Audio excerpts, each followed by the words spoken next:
Fala, meus pretos e pretas, aqui é a Camila Cerdeira e esse é o canal da Preta Nerd Burning Hell. No vídeo de hoje eu vou estar falando um pouquinho sobre uma questão LGBT, que é o caso do Dumbledore. A JK continua trazendo novas polêmicas em cima dessa questão da sexualidade dele, da representação dele. Então eu vou usar essa situação do Dumbledore para falar sobre alguns problemas que a gente tem com a representação LGBT na mídia. Então fica atento pro vídeo e a gente se vê depois da vinheta.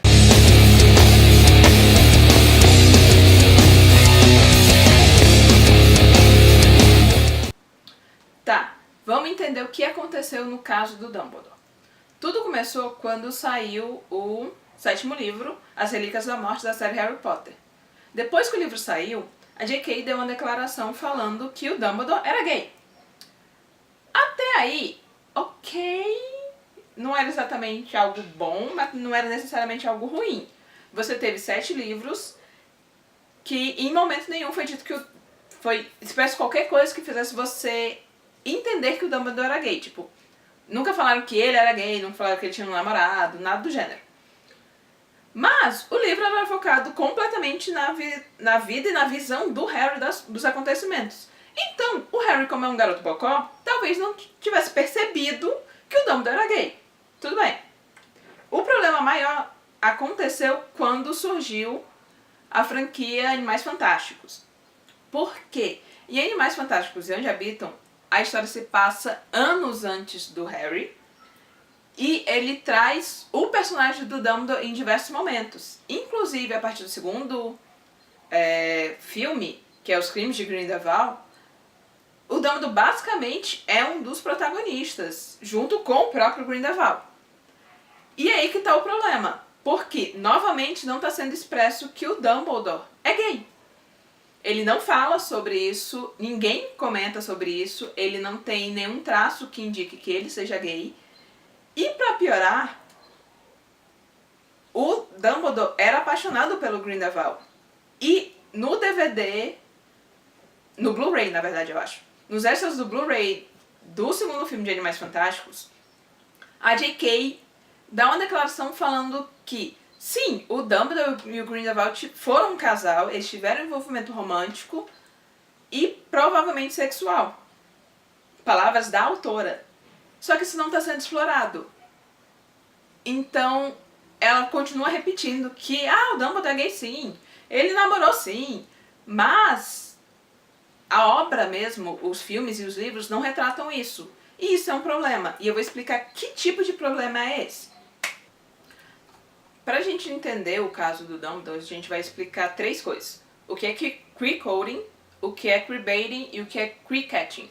Começando pelo primeiro, queer-coding, que traduzindo literalmente significa codificar LGBT, que é você insinuar, colocar traços ou trejeitos para que um personagem pareça gay, sem você de fato falar que ele é gay.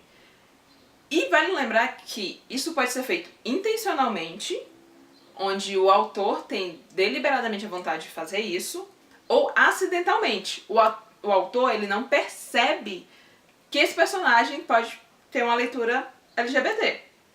Tudo começou em 1920 especificamente não, mas na década de 20 por ali, era proibido que as histórias apresentassem personagens abertamente LGBT. E aí os autores, tanto escritores quanto diretores de cinema, TV, eles começaram a esconder que os personagens eram gays. Então eles colocavam homens afeminados que nunca tinham esposas, mulheres velhas, solteiras que moravam com a sua melhor amiga. E ficava implícito que essas pessoas não eram héteros, mas eles nunca diziam.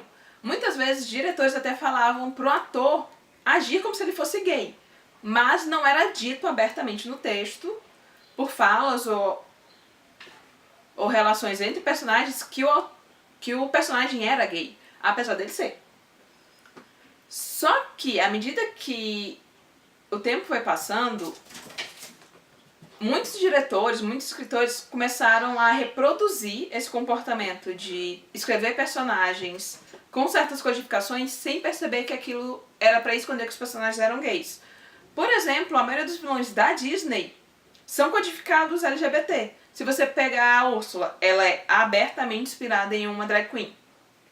Se você pegar o Scar, se você pegar o Jafar, se você pegar... quem mais eu posso pensar? O Hades. São 3 vilões extremamente femininos. O Jafar usa até maquiagem. Por quê? Porque eles começaram a assimilar que coisas que fogem da norma heterossexual, por exemplo, homens afeminados, são vistos como algo errado pela sociedade, são vilanescos.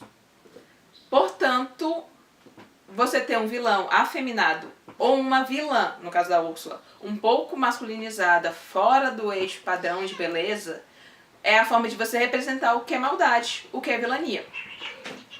E aí, isso se torna nocivo, porque você passa a mostrar para a sociedade que tudo que é gay, LGBT ou fora da norma é algo errado. E aí, o queer-coding pode ser algo nocivo. Tá, a segunda coisa que eu vou falar é o queerbaiting, que ele surgiu mais recentemente. O que é? Queerbaiting significa isca LGBT. Eu tenho 2 textos sobre o tema lá no site que eu vou deixar linkado aqui embaixo. Mas, resumindo, o que é queerbaiting? Quando a comunidade LGBT começou a lutar pelos seus direitos, um dos direitos que a gente pede é que tenhamos uma boa representação LGBT. E com o passar dos anos, ali pela década de 90, anos 2000, o público LGBT começou a ser visto como um público consumidor. Então são pessoas que existem, que querem se ver representadas, então a gente pode ganhar dinheiro em cima disso. Mas como ganhar dinheiro em cima dando representação LGBT sem ofender as pessoas conservadoras que não querem ver pessoas LGBT nas suas séries ou filmes? Fazendo o queerbaiting, que é literalmente você insinuar que um personagem ou um casal vai ser LGBT, vai ter um envolvimento entre, sei lá, 2 personagens femininos ou 2 personagens masculinos, mas ativamente você nunca fala nada sobre isso. Os exemplos disso a gente tem, por exemplo, a série Sherlock, onde você tem o personagem do Sherlock e do Watson, que constantemente são insinuados como um casal, mas nunca estão juntos. Você tem Supernatural com o Dean e o Castiel. Você tem Swan Queen, que é o casal formado pela Emma Swan e pela Regina, a Rainha Má. Em Once Upon a Time, recentemente você tem na série Supergirl a personagem da Kara com a Lena Luthor, que são casais que o público quer muito que aconteça, mas que nunca de fato acontece dentro da série. E aí os produtores ficam construindo essa coisa de eventualmente a gente vai falar sobre isso, ou fazendo cenas que parecem românticas, mas de fato nunca acontece, nunca tem um beijo, nunca tem uma declaração que faça com que esses personagens sejam LGBTs. E isso é um problema, porque isso só atrai o público sem de fato você comprometer ou de fato dar uma representação verdadeira e legítima. Certo, eu já expliquei pra vocês o que é o queer-coding, que é a codificação LGBT, o que é o queerbaiting, que é a isca LGBT, e agora eu vou falar sobre o queer-catching, que eu acho que seria a pegadinha LGBT, algo traduzido mais ou menos nesse sentido. O que é isso? Isso foi algo que eu descobri recentemente, o termo, e que eu acho que é um acontecimento ainda mais recente que o queerbaiting. Porque assim, as pessoas começaram a entender que queerbaiting é algo problemático e errado. Então a gente começou a cobrar que seja oficializado que os personagens são LGBTs, que são um casal, que existe um envolvimento. O problema é que o queer-catching, ele é o oposto do queerbaiting. No queerbaiting você tem insinuações no subtexto de que aqueles personagens são LGBTs ou são um casal, mas você nunca tem uma oficialização. Já no queer-catching você tem uma oficialização falando que fulano é gay, fulana é bi, eles são um casal, mas o texto, a série, o filme nunca mostra explicitamente isso. Um exemplo a gente tem com o filme Thor Ragnarok. A personagem da Valkyrie, interpretada pela Tessa Thompson, deveria ser uma personagem bissexual. E iria ter uma cena onde ela tá no quarto, o Thor aparece e você vê que tinha uma mulher nua na cama dela. Pra entender que ela teve relações sexuais com uma mulher, fazendo dela uma personagem LGBT. Porém, essa cena foi cortada. E você não vê isso no filme. Mas foi dito nas entrevistas de promoção do filme que essa cena existiu. E, portanto, que a Valkyrie é bissexual. Mas a gente não viu essa cena, então ela não existe. Então, eles só falaram que aconteceu, mas eles não mostraram. A mesma coisa aconteceu, por exemplo, com Star Wars, com o personagem do Poe. Muita gente torce para que o Poe fique com o Finn, baseado numa entrevista do ator que interpreta o Poe falando que no primeiro filme, no episódio 7, ele interpreta o personagem dele como tendo atração pelo personagem do Finn.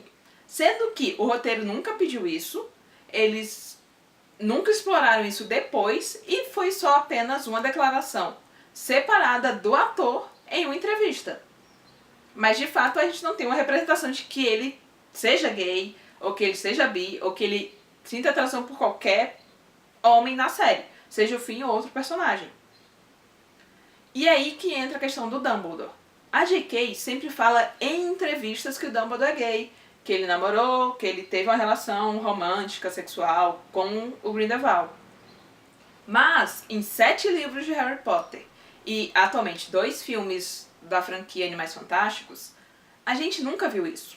A gente nunca viu ele comentar sobre essa relação, comentar sobre os sentimentos dele pelo Grindelwald, ou mesmo comentar pelo puro e simples fato de que ele é gay. Ou que ele só não é hétero. Ainda mais que a gente está falando da década de 20 e 30, onde os filmes de Animais Fantásticos se passam. Que era uma época que a aceitação com pessoas LGBTs não existia. Era crime você ser gay. E eles não exploram isso. Eles só falam em entrevistas separados que o personagem é. Então, basicamente, eles estão fazendo o queer-catching. Que é isso. Eles estão dizendo que o personagem é gay, mas eles não estão dando pra gente conteúdo que dê representatividade. Porque só o autor falar não tá mais sendo suficiente. A gente tem que ver, a gente tem que naturalizar e normalizar para as pessoas que esses personagens que não são héteros, que não são cis, existem. E a J.K. não tá fazendo isso. E isso é um problema muito sério. Tá, eu expliquei qual é o problema com relação à representação do Dumbledore como um personagem gay. E ainda expliquei o que é o queer-coding, o que é queerbaiting, o que é o queer-catching, que é um termo novo que eu conheci.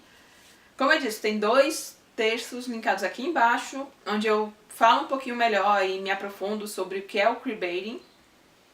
Então, se você quiser saber um pouco mais sobre esse tipo de termo e o que é essa problemática, vocês podem conferir aqui embaixo. Esse vídeo eu estou encerrando aqui. Não esquece de acompanhar a Preta Nerd nas redes sociais que estão linkadas aqui embaixo. Assinar o sininho, se inscrever no nosso canal.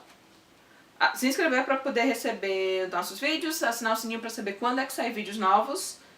E se você tem alguma dúvida ou algum comentário, deixa aqui que a gente vai estar respondendo vocês sempre que a gente puder. Então é isso. Eu sou Camila Cerdeira e a gente fica numa próxima vez.